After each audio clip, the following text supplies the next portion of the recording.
네, 오늘 말씀은 권위와 질서의 중요성이라는 제목으로 말씀을 나누겠습니다. 네, 본문 말씀은 로마서 13장 1절에서 2절 말씀입니다. 같이 읽겠습니다. 네, 각 사람은 위에 있는 권세들에게 복종하라. 권세는 하나님으로부터 나지 않음이 없나니 모든 권세는 다 하나님께서 정하신 바라. 그러므로 권세를 거스르는 자는 하나님의 명을 거스름이니 거스르는 자들은 심판을 자취하리라. 아멘. 네, 우리 각 사람들에게 하나님께서 위에 있는 권세자들에게 복종하라고 이렇게 말씀을 하셨습니다. 이 복종의 의미를 이제 살펴보면 명령이나 의사를 그대로 따라서 쫓는다는 뜻이 있습니다. 그러니까 이제 자신의 어떤 생각이라든지 의견이 들어간 것이 아니라 위에 있는 권세자들이 나에게 이렇게 말을 한 대로 우리가 그대로 행하는 것이죠. 그런데 이 권세가 모든 권세가 하나님으로부터 나지 않음이 없다고 했습니다. 네, 그래서 이 권세를 거스르는 자는 하나님의 명을 거스른다고 이렇게 말을 하고 있죠. 하나님의 직접 권위도 있고, 그러니까 하나님의 말씀을 우리가 직접 듣고 내가 이렇게 순종을 한다. 이렇게 하면은 하나님의 그 권위에 순종을 하는 것인데, 사실 대부분의 많은 사람들이 하나님의 음성을 항상 듣지는 않죠. 예, 나는 천둥 같은 하나님의 음성이 매 시간마다 계속해서 들려온다. 예, 이런 분들은 거의 없습니다. 대신에 하나님께서 이제 위임 권위자들을 세우셔가지고 그분들을 통해서 이제 하나님의 뜻을 대언하게 하십니다. 근데 이제 하나님의 뜻은 이 하나님의 직접 권위에도 순종을 하지만 하나님이 세우신 위임 권위에도 순종하기를 원하신다는 것입니다. 그러니까 아까 그 권세를 거스른다는 것은 뭐냐면 하나님이 세운 위임 권위를 거스른다는 그런 뜻으로 저희들이 이제 받아들일 수가 있습니다. 이제 저희들이 이제 사회 안에서 또 가정에서 교회에서 여러 많은 권위자들을 만났는데요. 우리 크리스천들이 알아야 될 거는 하나님은 반드시 이 위임 권위자들을 세우셔가지고 하나님의 뜻을 이룬다는 것입니다. 그러니까 즉 사람들과 함께 일을 한다는 것이죠. 하나님께서 모든 것들을 다 내 마음대로 내가 사람을 로봇처럼 조종을 해가지고 내 뜻을 다 이룬다 이런 것이 아니라 자원하고 또 하나님께 순종하는 사람들과 함께 하나님은 하나님의 일을 하십니다.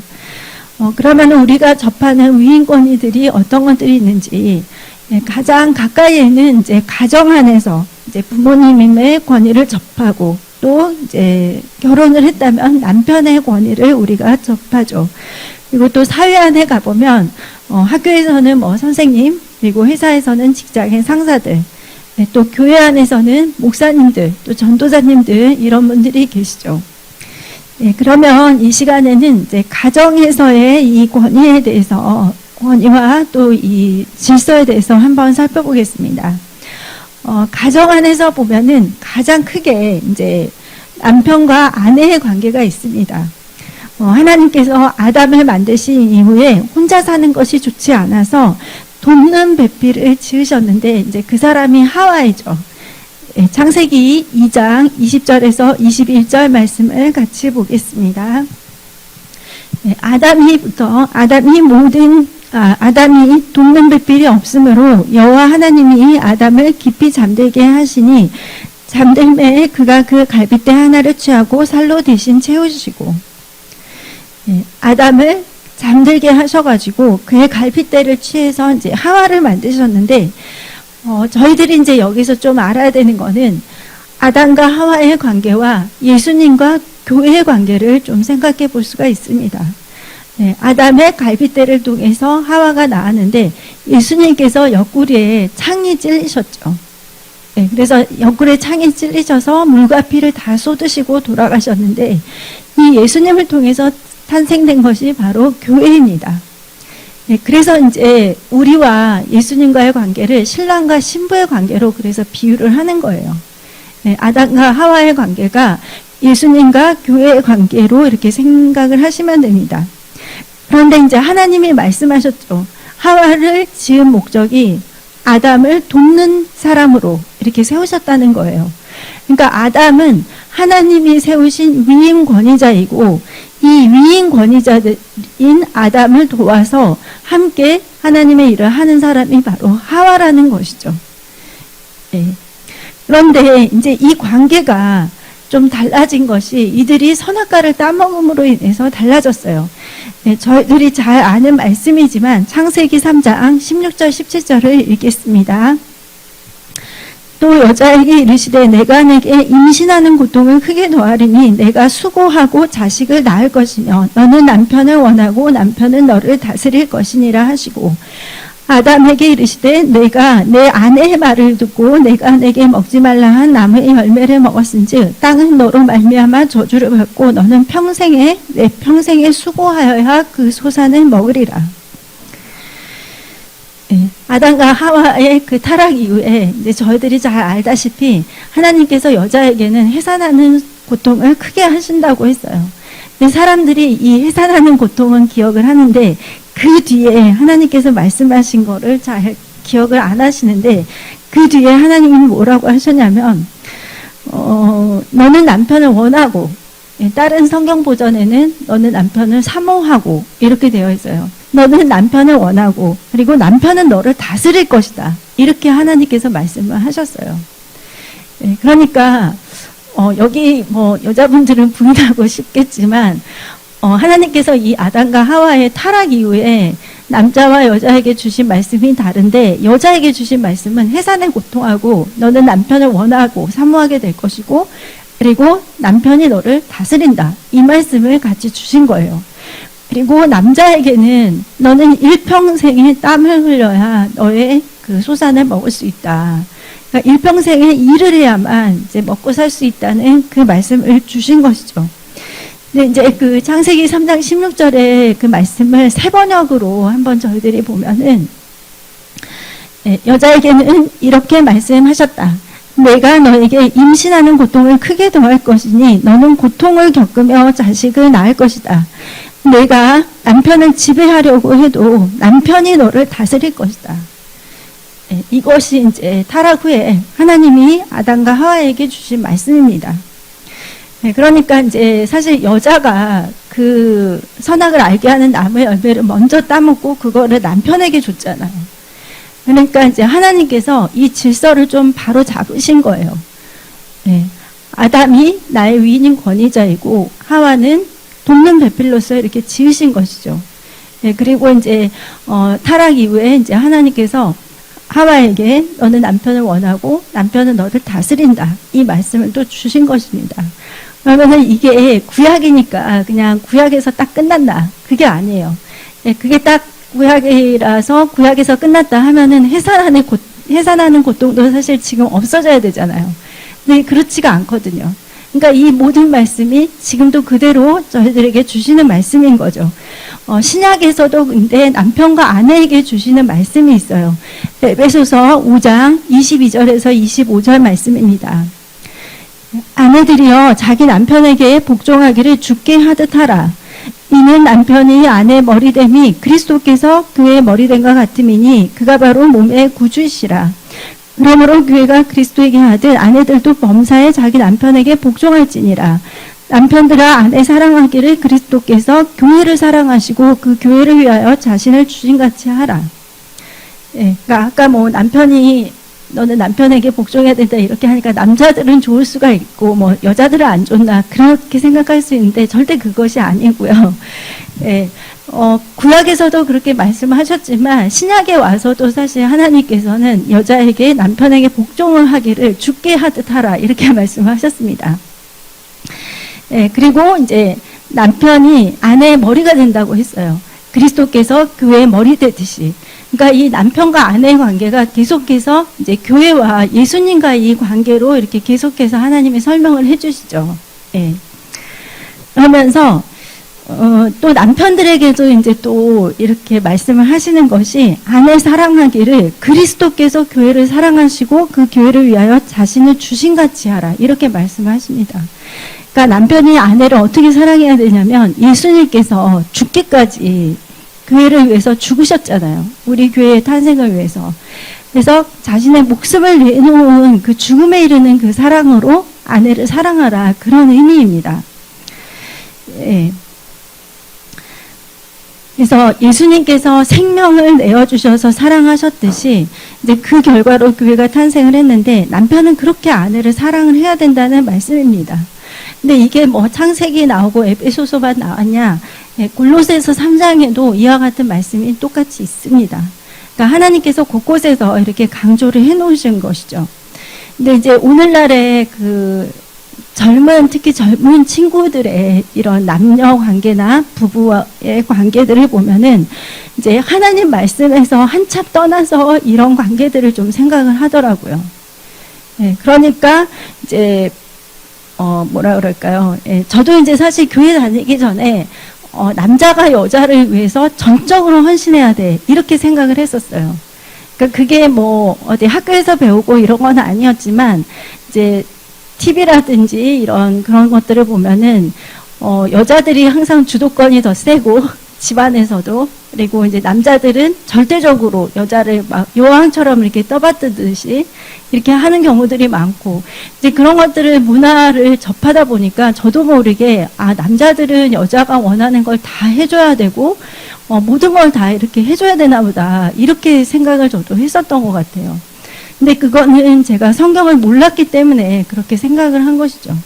근데 요새 이제 이혼 전문 변호사님들이 나와가지고 하는 이야기를 들어보면, 사실 그런 사회적인 문제들이, 우리가 예수님을 잘 모르고 성경을 몰라서 이런 결과가 나타나지 않나, 이런 생각이 드는데, 젊은 부부들이 이렇게, 재산을 관리하는 거를 보면, 이혼을 이렇게 생각을 하면서 자신에게 금전적인 손해가 되지 않게, 그러니까 애초에 처음부터 결혼 생활 시작부터 자신에게 금전적인 어떤 손해도 있지 않도록 이제 그런 형식을, 틀을 가지고 결혼 생활을 시작을 한다는 거예요.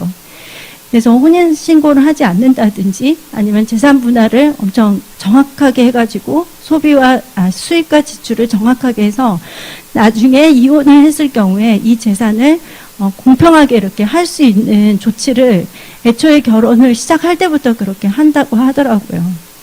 네, 그러면서 이제 또 페미니즘이라는 것이 또 우리나라에 또 굉장히 지금도 영향을 미치지만 많이 그런 영향들이 있었잖아요. 네, 그러다 보니까 사실 이 성경적인 부부의 관계, 남녀의 관계에 대해서 많은 사람들이 모르는 것이 있고, 그리고 또 그것 때문에 갈등이 생기고 여러 문제들이 생기는 것으로 저희들이 생각할 수 있습니다. 하나님께서는 이 남편과 아내를 서로 사랑으로 연합하는 관계, 그리고 남편은 생명을 다해서 아내를 사랑하고 아내는 남편에게 복종하고, 그리고 또 돕는 배필로서 이렇게 살도록 지으셨습니다. 네, 근데 이제 저희들이 세상의 그런 문화라든지 사람들의 그런 트렌드를 따라가서는 안 되겠죠. 그렇다고 해서 한쪽만 이렇게 일방적으로 희생하고 복종하고 이렇게 강요하는 것도 또 옳지도 않습니다. 에베소서 5장 33절 말씀을 보면은, 너희도 각각 자기 아내 사랑하기를 자신과 같이 하고 아내도 자기 남편을 존경하라. 남편은 아내 사랑하기를 내가 내 자신을 사랑하듯이 이렇게 사랑을 하고, 아내들은 남편을 존경하라고 했습니다. 네, 근데 이제 이 사랑이 너무 주관적인 사랑이 되어서는 안 되겠죠. 나는 너를 사랑하기 때문에 때린다, 뭐 이런 이상한 사람들도 있잖아요. 근데 그거는 너무 일방적이고 또 비상식적이고 약간 그거는 아니죠. 네, 또 예를 들면 또 불륜을 이렇게 하면서 예전에 한때 드라마에서 유명한 대사가 하나 있었는데, 이 남자가 이렇게 바람을 피우는데, 이 사람의 생각에는 자기는 아내도 사랑하고 바람 피우는 그 대상도 너무 사랑하는 거예요. 그래서 자기 자신에 대해서 비난하는 사람들을 향해서 뭐라고 막 소리를 쳤냐면, 사랑하는 게 죄냐고 이제 이렇게 소리를 치는 거죠. 그러니까 자기가 생각할 때는 나는 아내도 이만큼 사랑하고 또 이 불륜을 같이 저지르는 그 여자도 너무너무 사랑하는 거예요. 그래서 둘 다 사랑하는데 자기는 죄가 없다, 이제 이런 식으로 이야기를 하는 거죠. 그러니까 이렇게 주관적인 사랑으로 사랑을 하면 안 되고 하나님이 말씀하신 그 말씀 안에서 우리는 또 그 관계를 다 봐야 됩니다. 그리고 이제 그 가정 안에서 보면 이제 부모와 자녀의 관계가 있는데, 하나님은 이 부모들이 하나님의 말씀을 가지고 자녀를 양육하기 원하시고, 또 자녀들은 부모에게 순종할 것을 말씀하십니다. 에베소서 6장 1절과 4절을 보겠습니다. 자녀들아 주 안에서 너희 부모에게 순종하라. 이것이 옳으니라. 또 아비들아 너희 자녀를 노엽게 하지 말고 오직 주의 교훈과 훈계로 양육하라. 우리나라는 약간 이 자녀들을 자신의 소유의 개념으로 생각하는 경우가 있습니다. 그래서 이제 동반 자살을 막 하기도 하고 이렇게 하는데, 하나님께서는 이 자녀들을 우리에게 선물이자 또 우리의 상급으로 주셨죠. 또 어떤 의미로 보면은 맡겨진 영혼들입니다. 그래서 부모의 가장 큰 사명은 이 아이들에게 예수 그리스도를 알려줘야 되는 거예요. 그리고 우리가 자녀를 양육할 때는 하나님의 말씀으로 이렇게 양육을 해야 됩니다. 물론 그 변화가 하루아침에 이렇게 뭐 다음날 갑자기 애들이 좋아지고 막 엄청 달라지고 이렇게 안 할 수도 있어요. 하지만 우리가 좀 사랑을 가지고 인내를 가지고 계속해서 하나님 말씀을 이렇게 심어 나가면 이 말씀이 살아서 역사를 하거든요. 이 아이의 삶 가운데. 제가 이제 어떤 간증을 들었는데, 이거는 뭐 주관적인 간증이기 때문에 이제 참고만 하시고요. 어떤 아이가 그 TV를 통해서 이제 좋지 않은 그런 장면들을 보고 있는데, 그 TV에서 이제 악한 영들이 이렇게 나오는 거죠. 그래서 그 아이의 이렇게 뇌를 사로잡으려고 이렇게 하는데, 그거가 성공을 못하는 거를 본 거예요, 이분이. 근데 왜 그런가 했더니, 이 아이를 위해서 기도하는 사람들이 너무 많은 거예요. 부모님, 또 교회 목사님들, 또 성도님들이 이 아이를 위해서 항상 중보기도를 하고 있어가지고 악한 세력들이 이 아이를 침범하거나 공격하지 못하는 것이죠. 그래서 저희들이 눈에 보이지 않는 그 세계가 반드시 있다는 것을 믿고 우리가 하는 기도가 정말 하나님 안에서 귀한 기도라는 걸 꼭 알아야 되겠습니다. 그래서 아까 목사님께서 그 남궁원 씨 그 아들에 대한 이야기도 하셨는데, 저도 이제 사실 그 제 자신의 부족함을 좀 고백을 하면, 제가 사는 그 동네에서 물론 이제 또 그 아이의 친구들이나 엄마들이 그렇게 학구열이 막 불타고 막 비상식적이고 그런 사람은 거의 없었어요. 근데 이제 전체적인 분위기는 전부 다 공부에 몰두하는 그런 분위기인 거예요. 그리고 또 제 아들의 그 해부터 입시 제도가 다 달라져요. 그래서 이제 이 학원가가 막 난리가 난 거예요. 막 무슨 학부모 세미나를 하고 뭐 또 그 공부년생들이 어떻게 입시를 준비할 것인가 막 이런 걸 하는데, 이제 저도 이제 유튜브에서 이제 그런 자료들을 하나씩 찾아보니까, 유튜브는 또 어때요? 내가 이제 하나 관심이 생기면 그거에 관련된 걸 다 이제 막 주잖아요.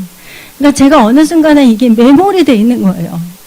그러면서 막, 내가 왜 이렇게 열심히 애를 공부를 더 시키지 않았을까? 이것부터 시작해가지고 막 내가 부족하고 막 이렇게 막 자책을 하는 가운데, 나중에 이제 그렇게 떠밀려서 오다 보니까 어느 순간에 제가 정신이 들더라고요. 그렇지. 하나님이, 이렇게 입시에 매몰되라고 이 아이를 세상에 보내지는 않으셨을 텐데, 이런 문제를 가지고 부모와 자식이 싸우고 이러기 위해서 이 아이를 세상에 보내지는 않으셨을 텐데, 그래서 이제, 사실 저도 날마다 예배를 드리면서 말씀을 가르치고는 있지만, 어떨 때는 굉장히 좋은 어떤 모습들이 나타나기도 하고, 또 어떨 때는 그렇지 않기도 해요. 하지만 이제, 나중에 거두어질 그 열매를 바라보면서 날마다 이제 기도하고 또 말씀을 나누는 것이죠. 그래서, 하나님께서 우리에게 오래 참으셨듯이 이제 저희들도 자녀들을 향해서 그렇게 하되, 반드시 주의 말씀으로, 주의 교훈과 훈계로서 양육을 해야 됩니다. 그리고 이제 교회 안에도 하나님이 세우신 권위들이 있습니다. 근데 이제 우리나라 같은 경우는 이제 그 교회 안에서의 직분을 약간 수식적으로 이렇게 이해를 하는 경우가 많은데, 사실은, 만약에 내가 교회에서 목사다, 전도사님이다, 또 셀그룹 목회자다, 이러면 이럴수록 사실은 그 부여된 사명이 더 많은 것이죠. 예수님께서는 많이 맡긴 자에게 많은 것을 요구하신다고 하셨습니다. 그러니까 예수님 말씀처럼 많이 맡은 자들은 그만큼 더 책임감이 있고, 그리고 더 충성해야 한다는 그 자리를 이제 직분을 통해서 나타내 보이시는 것이죠. 네, 그런데 이제 교회 안에도 분명히 하나님은 질서가 있다고 말씀하십니다. 고린도전서 14장 33절에 하나님은 무질서의 하나님이 아니시오 오직 화평의 하나님이시니라. 모든 성도가 교회에서 한과 같이. 그리고 이제 40절 말씀, 모든 것을 품위 있게 하고 질서 있게 하라. 네, 이렇게 이제 교회 안에서도 이런 그 하나님이 세우신 권위자들이 있고 또 질서가 있습니다. 그런데 이제 처음에 이 권위와 질서를 깨뜨린 존재가 바로 사단이죠. 네, 사단에 의해서 정말 이 많은 질서들이 무너졌는데, 그런데 이제 저희들이 이 말씀을 통해서 잘 알다시피 사단은 사실 그거를 행하지는 못했어요. 내가 하나님보다 높아져야지, 내가 이렇게 하나님보다 이렇게 하는 그런 마음을 가졌던 것이 실행을 옮기지는 않았어요. 그 마음에 품었어요. 근데 하나님이 그거를 미리 아시고 그걸 더럽게 여기셔가지고 마귀를 쫓아내셨죠. 네, 에스겔서와 이사야 말씀을 한번 연달아서 보겠습니다. 에스겔 28장 16절 17절에 내 무역이 많음으로 내 가운데에 강포가 가득하여 내가 범죄하였도다. 너 지키는 그루바 그러므로 내가 너를 더럽게 여겨 하나님의 산에서 쫓아냈고 불타는 돌들 사이에서 멸하였도다. 내가 아름다움으로 마음이 교만하였으며 내가 영화로움으로 내 지혜를 더럽혔으며 내가 너를 땅에 던져 왕들 앞에 두어 그들의 구경거리가 되게 하였도다. 네, 이것이 이제 사단에 대한 말씀입니다. 그리고 이제 이사야 14장 12, 15절에 너 아침의 아들 계명성이여. 계명성이 이제 사단을 말하는 것이죠. 어찌 그리 하늘에서 떨어졌으면 너희 얼굴을 엎은 자여. 그 거역함으로 얼굴을 엎었죠.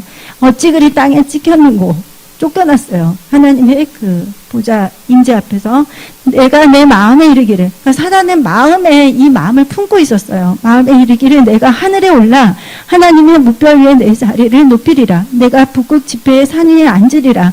가장 높은 구름에 올라가 지극히 높은 이와 같아지리라 하는도다. 그러나 이제 내가 수월곳 구덩이 맨 밑에 떨어짐을 당하리로다. 이게 은근한 그 교만함이 마음속에 사단의 마음에 자리를 잡았어요. 근데 하나님은 그걸 아셨죠.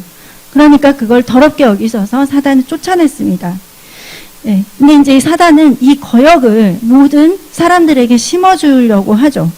자신이 타락했던 이 원리인 교만과 불순종과 무질서를 크리스천들에게도 심어줘서 교회를 통해서 하나님이 뜻을 이루는 것을 방해하려고 합니다.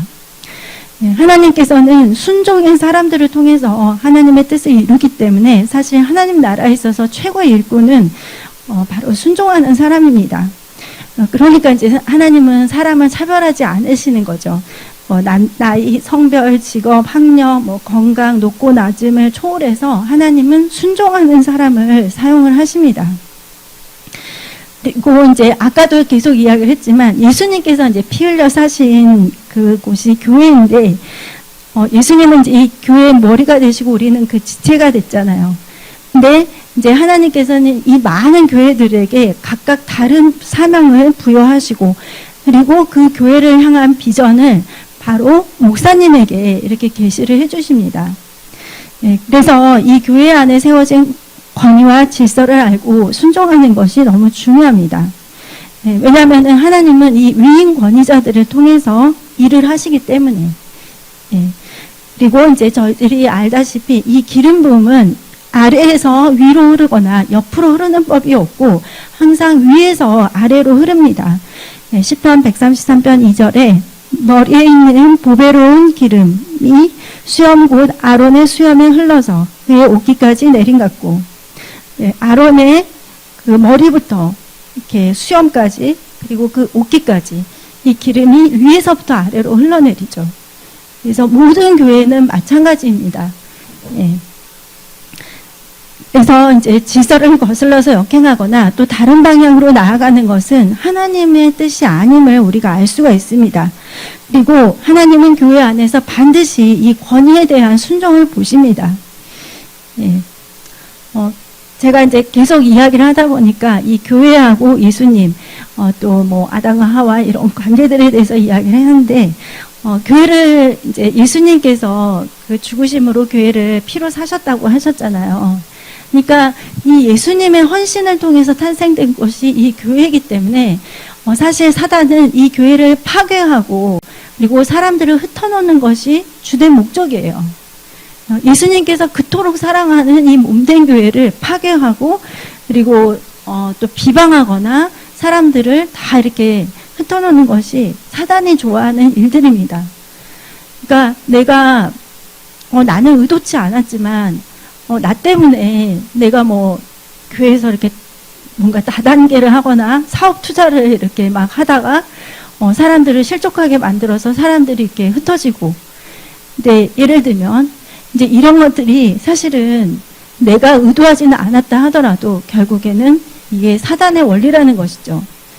예, 그래서 우리는 교회를 위해서 꼭 기도를 해야 되고 또 교회에 세워진 권위자들을 위해서 꼭 기도를 해야 됩니다. 예, 그리고 이제 이 사회 안에도 하나님이 세우신 권위들이 있습니다.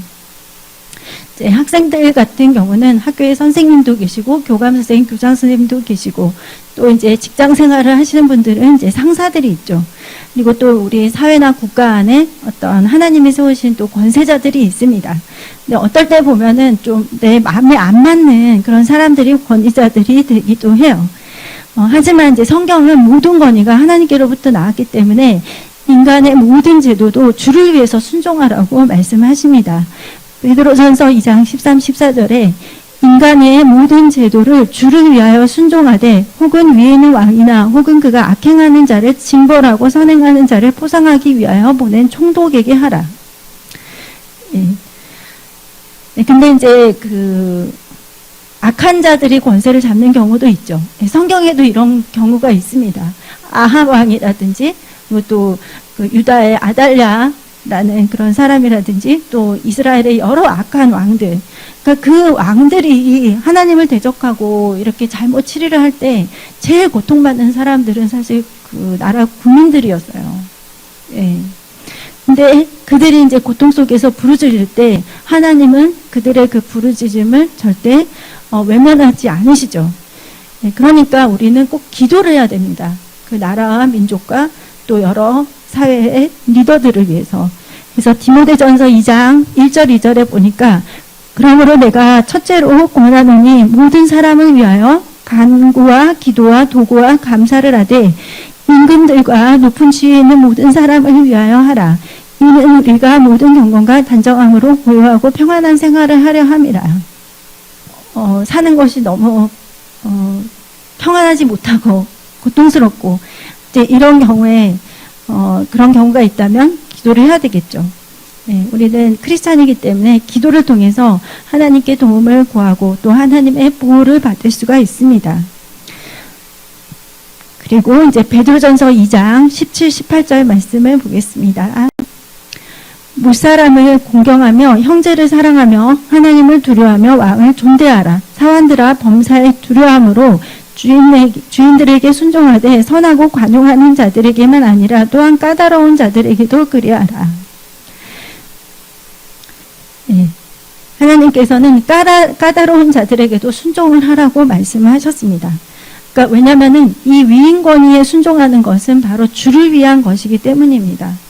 만약에 내가 위인 권세자들과 좀 힘든 관계가 있다.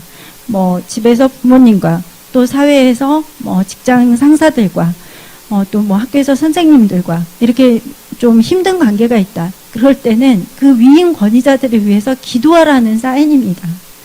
근데 너무 놀라운 게 이렇게 기도를 하면은 관계가 너무 놀랍게 좋아져요.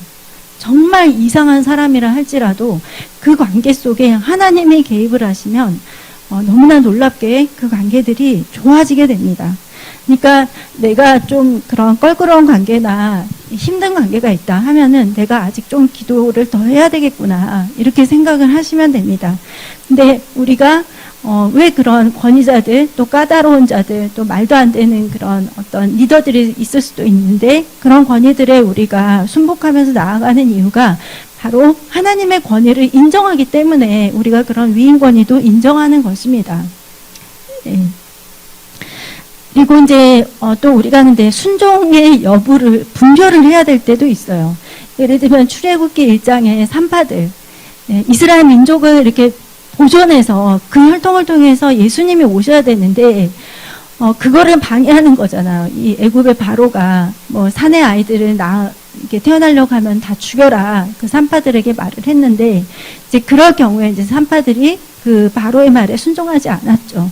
그리고 또 다니엘 같은 경우는 왕의 진미와 포도주를 마시라고 이렇게 명령을 했는데, 이제 그것이 우상에게 바쳐졌던 것들이기 때문에 다니엘이 그거에 순종하지 않았습니다.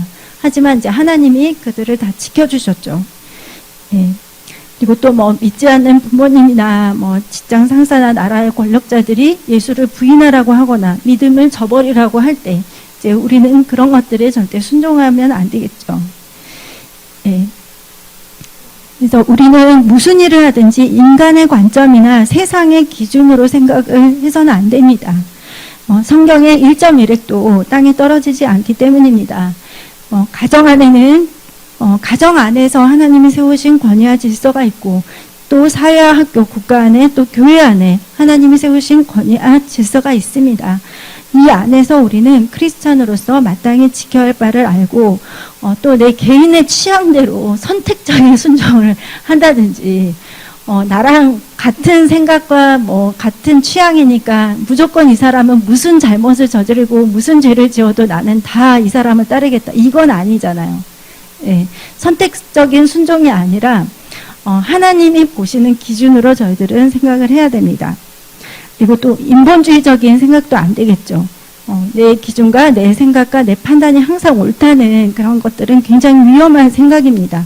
그래서 내가 100% 옳다는 생각이 든다 할지라도 항상 기도하고, 그리고 하나님께 묻고 하나님 뜻을 이렇게 우리가 찾아서 이렇게 나아가야 하겠습니다. 네, 그래서 하나님은 또 이렇게 우리가 권위에 순종하면서 나아갈 때 이사야 1장 19, 20절에 땅의 아름다운 소산을 먹게 하신다고 하셨거든요. 그리고 순종하는 자들에게 주시는 축복들이 성경에 너무나 많습니다. 신명기 28장의 말씀도 있고요. 그래서 우리가 사람을 보지 않고 하나님을 바라보면서 하나님이 세우신 권위들을 인정하고 또 순종하면서 나아갈 때 하나님께서 우리를 또 축복하시고, 그리고 이 권위는 권위에 순종하는 사람에게 권세가 주어지거든요. 불순종하는 사람들에게는 하나님이 권세를 주지 않으실 수 있습니다. 그 사람이 그런 권위들을 인정할 때까지, 깨달을 때까지. 그래서 우리는 순종하는 사람, 또 권위와 질서를 잘 알고 하나님 뜻 가운데 나아가는 저희들이 되어야 하겠습니다. 네, 기도하겠습니다.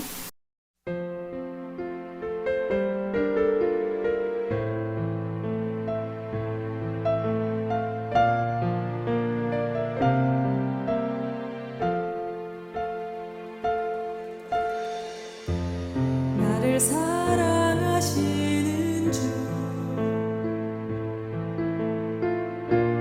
나의 마음을 드려요.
사랑하시는 주님, 예수님 나를 안아주소서. 천국의 기쁨으로 내 맘을 채워주신 주님은 나의 모든 것. 나의 선한 심령을 치유하시는